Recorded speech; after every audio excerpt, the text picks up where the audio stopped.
মরো, তাই না? তার মানে শাস্তি ভোগ করার আগে সোজা তো অটোমেটিক ভাবে হবা। মরে গেলে তো হতেই হবে, সব ছেড়ে দেবে, হাত ছেড়ে দেবে, পা ছেড়ে দেবে, কোনো কিছু থাকবে না হাতে, খালি হাত, আইসি খালি হাতে যাবো। সুতরাং সোজা হওয়ার আগে সোজা হবো, তাহলে কিন্তু দুনিয়ায় আমি সাকসেস, আখিরাতেও সাকসেস। এবং ইবনে কাইয়িম রাহিমাহুল্লাহ বলেন ওয়াল ওয়াক্তু বাইনাহুমা ওয়াদিরুন। ভাইরা আমার, তোমরা মনে রাখো, এত আকাঙ্ক্ষা নিয়ে তুমি চলো, যে চলে গেছে সেইটা নিয়ে তুমি আফসোস করো, করতে পারলাম না। ওই সময় যদি বিল্ডিংটা করতে পারলাম 1 কোটি টাকা খরচ হইতো, শুধু স্বপ্ন। আর এখন তুমি আরো আকাঙ্ক্ষা করো, মনে করো এইরকম করতে করতে দুনিয়া নিয়ে ব্যস্ত হইতে হইতে সময় কিন্তু তোমার মাঝখান থেকে চলে যাচ্ছে, আর তুমি আখিরাতমুখী হয়ে যাচ্ছ। সুতরাং থাকতে পারবো না, যেহেতু চলে যেতে হবে, সোজা হয়ে যেতে হবে। আখিরাতে যাতে আল্লাহ রাব্বুল আলামিনের প্রতিটি কর্মের সঠিকভাবে হিসাব দিতে পারি, কবরে 3টা সোয়ালের জবাব দিতে পারি, সেই প্রস্তুতি নিয়ে যেতে হবে। যদি না যাই, কবরে যদি ধরা খেয়ে যাই, মিজান ফুলসরাত সব জায়গায় কিন্তু আমি বিপদগ্রস্ত হয়ে যাব, আমার কোনো আর রক্ষা হবে না। এই জন্য হযরত ওসমান রাদিয়াল্লাহু তাআলা বলেন, কবর হচ্ছে দুনিয়ার ঘাঁটি সমূহের মধ্যে সবচেয়ে প্রথম ঘাঁটি আখিরাতে। এখান থেকে যে মুক্তি পাবে, সঠিকভাবে হিসাব দিবে, সে কিয়ামতের আগ পর্যন্ত এখানে ইলমিনে থাকবে, সুখ শান্তি ভোগ করতে হবে, এবং সে এমন ঘুম দেবে, এমন আরাম ভোগ করবে। কিন্তু যদি সে সঠিক উত্তর দিতে না পারে, এখান থেকে তার শাস্তি শুরু, এবং ফাইনাল খেলা কিন্তু হিসাবের কাছে পরে। মনে করছেন যে কবরে থাকলে আর তো এখানে ভোগ করছে, আর ভোগ করা লাগবে না। ইন্নাল আবরারা লাফি নাঈম ওয়া ইন্নাল ফুজ্জারা লাফি নাঈম। কবরে যখন আপনি সঠিক উত্তর দিতে না পারবেন, তিনটা প্রশ্নের সঙ্গে সঙ্গে আপনার আযাব শুরু হয়ে যাবে আপনার জাহিম নামক জায়গায়। ইন্নাল আবরারা লাফি ইল্লিয়িন, ইল্লিয়িন নামক জায়গায় আপনাকে স্থান দেওয়া হবে যদি আপনি সঠিক উত্তর দিতে পারেন।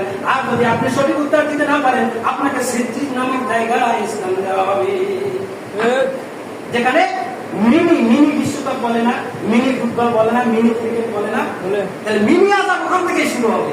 আর ফাইনাল আযাব, ফাইনাল খেলা ওই কাল কিয়ামতের ময়দানে হিসাব নিকাশের পরে অনন্তকাল শাস্তি ভোগ করতে হবে। ভাইরা, আমরা কি জাহান্নামের আগুন শাস্তি ভোগ করতে পারবো না? আমরা 1 মিনিট দুনিয়ার আগুনকে একটু হাত রাখি, সহ্য হয় কেমন? অথচ এই দুনিয়ার আগুন আখিরাতের আগুন 69 গুণ কম তার তেজ। শুধু তাই নয়, এই 70 ভাগের 1 ভাগ আগুন দুনিয়ায় গ্রহণ করা যায়, এবং সমুদ্রে এটা কয়েকবার ধুয়ে তারপর তার যদি এইরকম তেজ হয়, তাহলে আসল আগুনের কতই তেজ হতে পারে আপনারা চিন্তা করে দেবেন। হাদিসে এসেছে যে 1000 বছর জাহান্নামের আগুন জ্বালিয়েছে, লাল হয়ে গেছে, 1000 বছর জ্বালিয়েছে সাদা হয়ে গেছে, 1000 বছর হয়েছে কালো হয়ে গেছে, এরকম চলতে আছে। আর এই জাহান্নামের লাকড়ি কে হবে?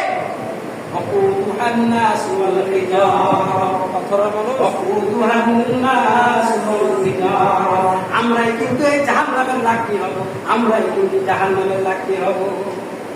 এখন যেরকম দাঁত ফুটা দিয়া জ্বালায়, আমাদের দিক দিয়ে কি আল্লাহ জাহান্নাম প্রচারিত করবে। সুতরাং ওই জাহান্নামের লাকড়ি যাতে না হয়, এখন থেকে পরিবর্তন হন, ফিরে আসেন, কোরআন এবং হাদিসের দিকে ফিরে আসেন, আল্লাহ এবং তার রাসূলের দিকে ফিরে আসেন, কোরআন এবং হাদিস স্টাডি করেন, পরকালের জবাবদিহিতামূলক জীবন যাপন করেন।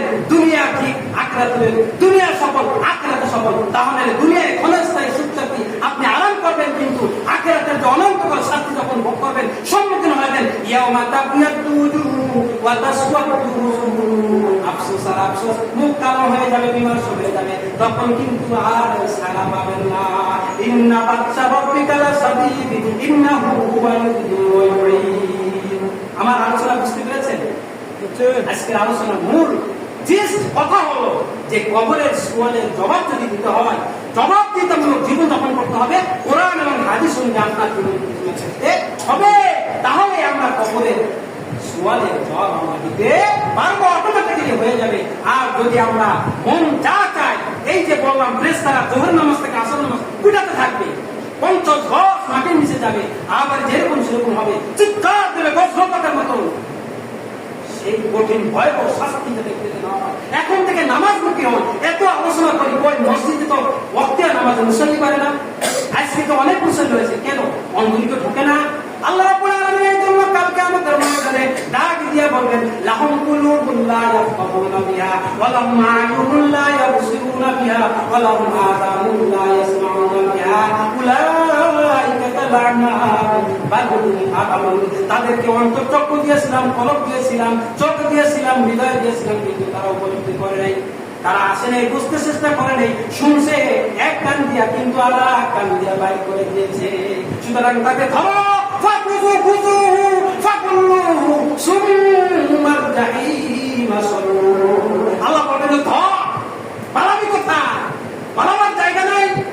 ইয়া মাশারাল জিন্নি ওয়াল ইনসি ইসতাতাতুম আন তানফুযু মিন আরদাইস সামাওয়াতি ওয়াল আরদ ফানফুযু লা তানফুযুনা ইল্লা বিসমিল্লাহ।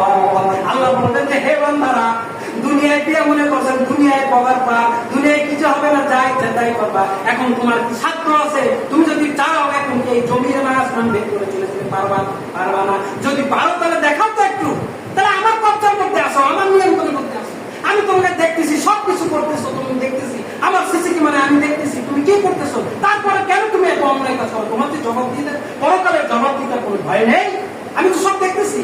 আরে আমার সার্কেলে, আমার ক্লাসের মধ্যে কে কি করে, 80 জন 100 জন ছাত্র থাকলে আমি দেখি না, বুঝি না? তা আল্লাহর সার্কেল, আল্লাহ বলছেন তোমরা তো আমার সীমানার মধ্যে, ক্যাপ্টারের মধ্যে, আয়াতের মধ্যে আসো। তাহলে কেন তোমরা এত নাফরমানি করো? কেন তোমরা নামাজ পড়ো না? কেন তোমরা বিশুদ্ধ মুত্তাকি হও না? কেন তোমরা কি করো? তোমাদের নিজেদের ছায়া সঙ্গে জীবন যাপন করছো। তোমরা তো জানো এইটা করলে তুমি এখানে বিপদে পড়বে, এখানে পা দিলে তোমার কাটা বিঁধবে। কেন তুমি এখানে পাটা দাও? কেন তুমি এখানে পাড়া দাও? তুমি ওখান থেকে বেঁচে আসতে পারো না? এই কাজ করলে তোমার জাহান্নামের শাস্তি। তুমি তো জানো, কেন তুমি এখানে পা দিলে? সুতরাং ওই দিন হতাশ হইলে আর চলবে না। হতাশা যা দুনিয়ায় এখান থেকে ঠিক হয়, এখনই নামাজ পড়তে হয়। আমরা কি কখন দেখতে পারবো না? আল্লাহ কি নসিবে দেখাবে না যে এই জুমার দিনে প্রতি ওয়াক্তে নামাজ মুসল্লি হয়ে যাবে? আমরা আশা করি সেই দিন আসবে। আল্লাহ রাব্বুল আলামিন আজকের আলোচনা থেকে আমাদেরকে বুঝার এবং মানার তৌফিক দান করেন। আমিন। ওয়া আখিরু দাওয়ানা আলহামদুলিল্লাহি রাব্বিল আলামিন।